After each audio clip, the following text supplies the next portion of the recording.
Welcome to Broker Podcast.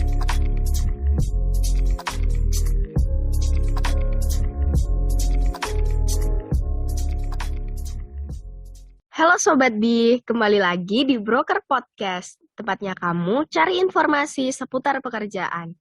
Halo semuanya, masih sama aku nih, Aisyah, dan juga ada Kak Rani, serta narasumber kita yang paling kece, yaitu Kak Ainun. Nah, gimana nih? Jadi episode kali ini kita mau bahas apa lagi nih, Kak? Nah, tentunya kita mau bahas nih, gimana cara menumbuhkan skill manajemen kita. Karena di podcast sebelumnya kita kan udah ngebahas nih seberapa penting sih skill manajemen di dunia kerja.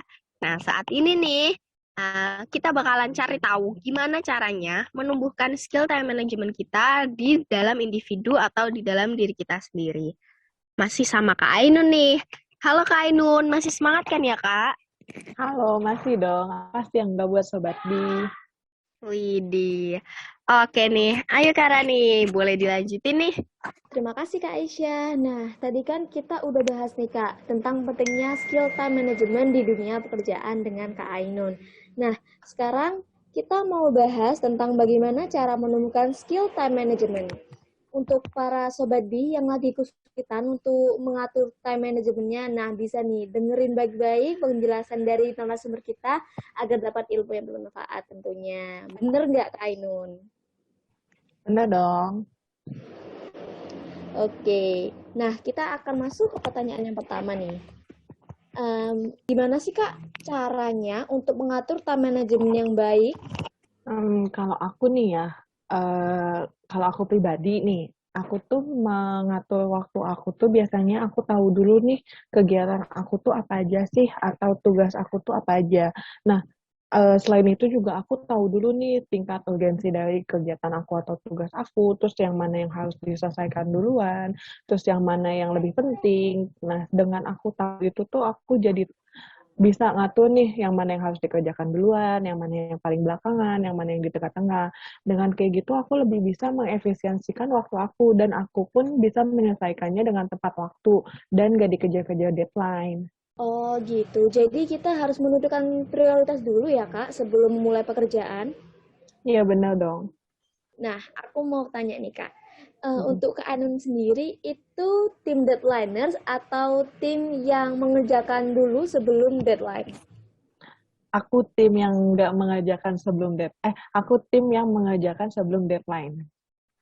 Karena kalau kita ngerjain deket-deketan sama deadline tuh kayak bawaannya tuh stres gitu loh. Takut kepikiran nggak sampai deadline, kita melebihi deadline.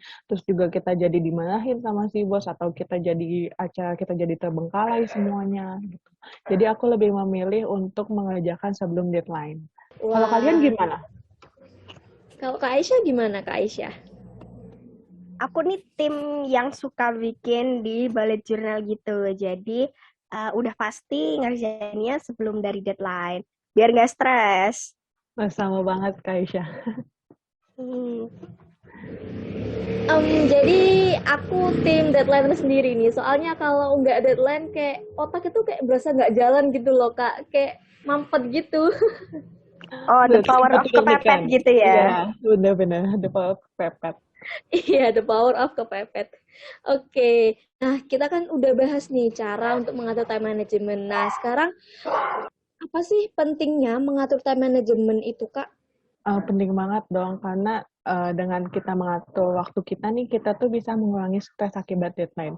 Jadi aku kasih contoh gini ya, misalkan di kerjaan kita dapat tugas nih, 4 tugas, A, B, C, D. Dan setiap tugas itu penyelesaiannya tuh kan beda-beda kan waktunya. Nah, yang paling cepat itu misalkan yang deadline-nya paling mepet nih, yang tugas A. Terus yang paling nggak mepet nggak paling mepet deadline-nya itu yang D. Nah, otomatis kalau misalkan kita punya waktu time manage, maksudnya memiliki time management yang baik, kita harusnya mengerjakan yang A dulu dong. Tapi kalau misalkan kita nggak memiliki time management yang nggak baik, kita tidak memiliki time management yang baik, bisa aja kita ngerjain yang lain dulu gitu. Nah, jadi menurut aku tuh penting banget time management itu untuk mengurangi stres akibat deadline. Terus selanjutnya yang kedua itu kita bisa jadi lebih fokus nih sama apa yang kita kerjain. Jadi kita bisa menyelesaikannya satu-satu. Karena sebelumnya kita udah menentukan nih yang mana yang harus diselesaikan pertama, kedua, ketiga. Jadi pikiran kita tuh nggak bercabang gitu loh. Jadi kita nggak melakukan multitasking gitu. Ini nih, tips untuk para yang masih deadliners kayak aku. Nah, kita itu harus mengatur waktu kita dengan baik dan dikurang-kurangi nih sifat deadlinersnya. Karena supaya kita juga nggak stres dan pikiran kita juga tetap fokus ya, Kak, tentunya. Agar pekerjaan kita juga lebih baik begitu ya kan, Kak, ya? Iya benar, soalnya multitasking itu nggak selamanya baik loh. Multitasking itu bisa menimbulkan stres tadi dan menimbulkan banyak-banyak lainnya gitu loh. Jadi kalau bisa dikurang-kurangin multitaskingnya, jadi kita lebih fokus sama satu kerjaan aja dulu gitu, selesaikan satu kerjaan dulu gitu. Wah, tips yang sangat bagus nih, Kak. Nah, menurut Kakak sendiri nih, apakah mengisi waktu luang dengan mencari kesibukan itu lebih baik dibandingkan dengan istirahat untuk memulihkan energi, Kak, di waktu luang seperti di liburan semester ini, Kak? Menurut aku nih ya, kalau misalkan mengisi waktu luang dengan kegiatan bermanfaat itu kan memang baik ya atau bagus. Tapi kalau itu membuat kalian nggak istirahat, terus juga membuat kalian malah nggak ada waktu istirahat sama sekali, itu nggak bagus juga gitu loh. Jadi mungkin lebih baik kalau misalkan waktu luang itu kalian gunainnya tuh, kayak misalkan tadi kamu bilang kan libur semester ya. Libur semester itu kan panjang waktunya. Nah, kalian tuh jangan terus-terusan selama 3 minggu misalkan kerja terus sampai kalian gak ada istirahatnya sama sekali. Nah, itu juga nggak baik. Karena istirahat tuh penting loh untuk kita. Istirahat tuh penting untuk tubuh kita, untuk menstabilkan emosi kita, untuk pikiran kita.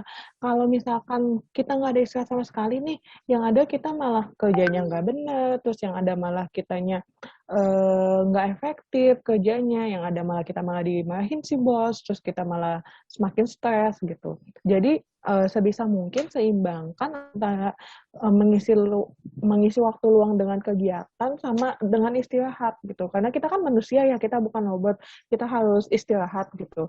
Robot aja bahkan ada waktu istirahatnya, ada waktu untuk maintenance-nya gitu. Masa kita yang manusia nggak ada maintenance-nya sama sekali? Tuh. Jadi kita nggak boleh terlalu keras ya, Kak, terhadap diri kita sendiri. Kita harus menyeimbangkan juga dengan istirahat kita agar kita tidak stres dan depresi tentunya ya, Kak.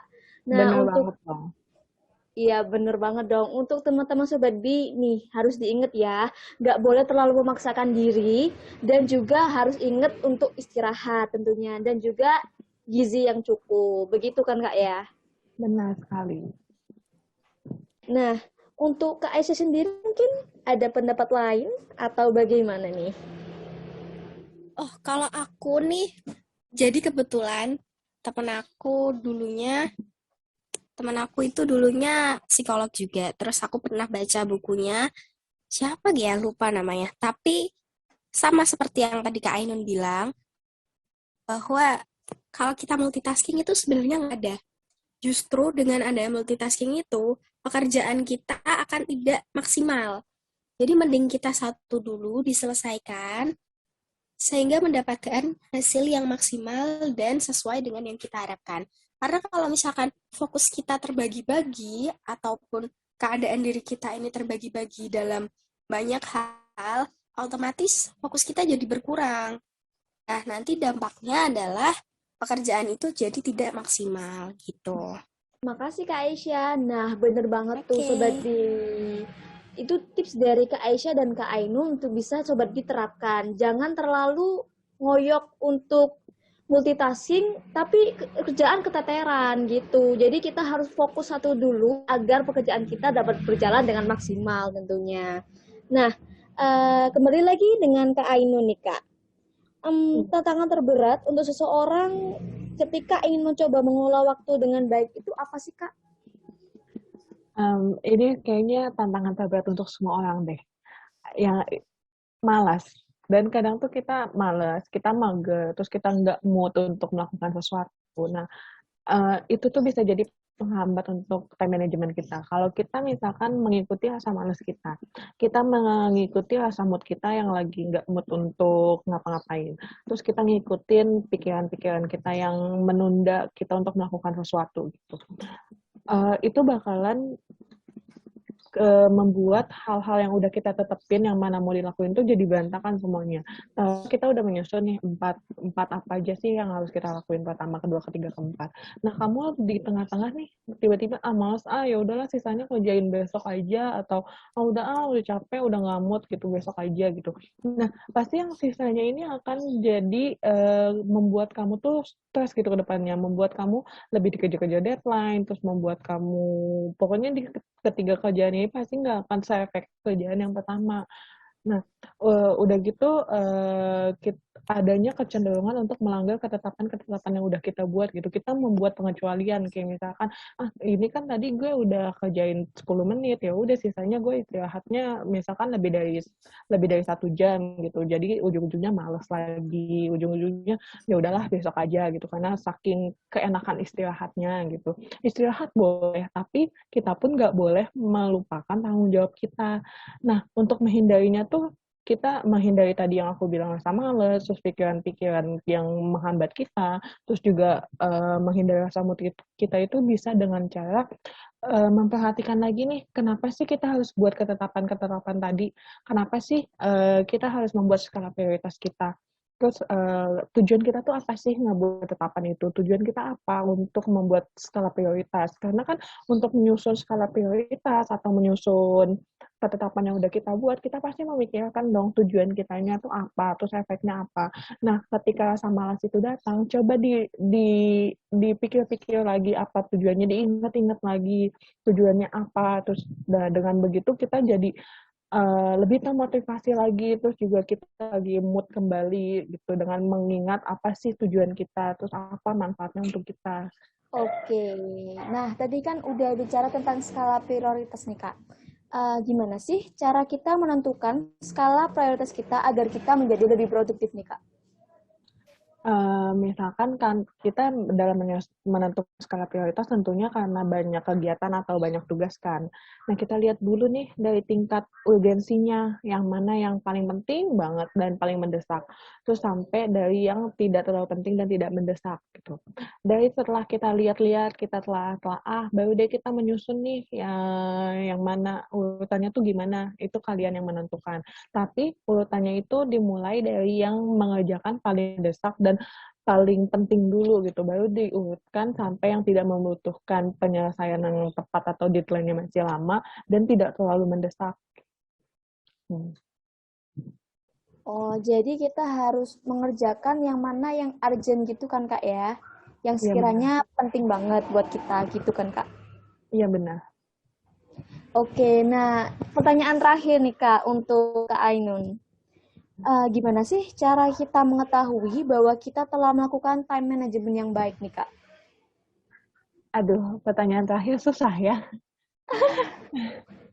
Penutupan, dessert. Gini. Jadi kita tahu dari mana nih time management kita udah baik atau belum. Itu bisa dilihat dengan setelah kita menyusun time management kita, menyusun skala dan ketetapan kita tuh menjadi lebih produktif atau enggak, kinerja kita bertambah baik atau enggak, terus efektivitas kita tuh bertambah baik atau enggak. Kalau misalkan tidak bertambah baik atau membuat keadaan sebaliknya, kita telah lagi apa yang salah nih dari ketetapan yang kita buat. Apa sih yang salah dari skala yang kita buat? Bisa jadi karena kita salah menempatkan yang mana yang penting untuk kita dan butuh penyelesaian cepat atau deadline-nya cepat. Terus bisa jadi kita tuh terhambat di rasa malas tadi. Kita telah lagi kalau misalkan udah ditemui celahnya, baru kita perbaiki agar kita tuh memiliki time management yang baik. Jadi untuk melihat time management kita baik atau enggak dilihat dari produktivitas kita bertambah atau enggak, kinerja kita bertambah atau enggak, terus atau misalkan ada yang terbengkalai atau enggak karena kita gitu. Nah, itu Sobat Bi. Memang ya, time management ini bukan seperti obat mujarab yang langsung kelihatan hasilnya. Harus ada prosesnya kan Kak ya? Tidak langsung begitu kan Kak? Iya benar, harus konsisten. bisa aja kalian tuh seminggu ngelakuin time management nih, kalian udah aturnya seminggu tuh gimana. Tapi minggu depan kalian nggak begitu lagi. Nah, itu tuh nggak akan berdampak apa-apa gitu. Efeknya tuh nggak akan signifikan kalau misalkan kalian terus-terusan melakukannya. Jadi untuk tahu time management kita baik atau enggak pun sebenarnya nggak langsung instan gitu aja. Kita butuh untuk konsisten dengan time management kita gitu. Oke, jadi kuncinya itu konsisten Sobat Bis sekalian agar kita bisa menjadi produktif dan skill time management kita keasah begitu. Wah, banyak banget nih Kak pelajaran atau ilmu yang bisa saya dapat dari Kak Ainun. Terima kasih Kak Ainun. Wah, seru banget nih untuk tema kali ini. Aku makasih banget udah diundang ke sini karena aku senang bisa berbagi informasi kalian semua. Semoga informasi yang aku kasih ini bisa bermanfaat untuk kalian semua. Iya, makasih banget nih Kak Ainun. Sangat-sangat bermanfaat pastinya buat aku, Kak Rani, dan juga Sobat Bi lainnya. Bermanfaat banget dong Kak tentunya. Nah nih buat Sobat Bis kalian yang masih belum punya pandangan setelah mendengarkan podcast kita akhirnya bisa menemukan pandangan dan juga menemukan pemikiran baru untuk mengatur time management yang baik seperti itu. Terima kasih Kak Ainun atas ilmunya. Nah setelah ini mungkin dari Kak Aisyah bisa memberikan kesimpulan untuk podcast kita pada kali ini. Oke, boleh banget dong. Oke, dari yang beberapa pertanyaan tadi nih, kita jadi tahu gimana sih cara tips and trik mengatur time management yang baik. Untuk dari Kak Ainun sendiri tadi ngasih tips dan trik bahwa kita bisa mungkin memberi catatan ataupun tahu limit kita batasnya seperti apa untuk bisa mengatur time management jadi yang lebih baik lagi. Kita bisa ngebagi time management kita sesuai dengan proporsi dan juga sesuai dengan prioritas yang kita lakukan. Terus kita juga harus konsisten nih, seperti yang tadi Kak Ainun bilang bahwa ketika kita mengerjakan sesuatu, itu kita harus konsisten dalam menjalaninya. Dan juga sebisa mungkin jangan multitasking gitu. Kita harus fokus dulu, konsisten dalam mengerjakan satu pekerjaan sehingga akan menghasilkan satu pekerjaan ataupun tugas yang maksimal dalam pekerjaannya. Gitu aja sih, Kak. Wah, kesimpulan yang sangat bagus dari Kak Aisyah. Terima kasih Kak Aisyah atas kesimpulan pada podcast kali ini. Sama-sama. Wah, gimana nih Sobat Bi? Seru banget kan bahasan kali ini? Pastinya seru banget dong. Apalagi ini merupakan tema yang paling banget dicari sama Sobat Bi sekalian. Nah, saya ucapkan terima kasih untuk Sobat Bi yang udah dengerin Broker Podcast dari awal sampai akhir. Nggak terasa kita harus berpisah pada kali ini. Sedih banget. Buat Sobat Bi yang pengen tahu tentang tema-tema atau topik-topik seputar pekerjaan lainnya, tenang aja. Broker Podcast kita bakal ada tiap minggunya Sobat Bi. So, biar Sobat Bi nggak ketinggalan informasi, follow kami di Instagram dan website Bi Media. Follow lokerbi.id dan juga jasabi.id. Keep healthy, stay tuned, and see you later. Terima kasih Sobat Bi, selamat berakhir pekan. Wah, makasih Kak Rani. Makasih juga. semuanya.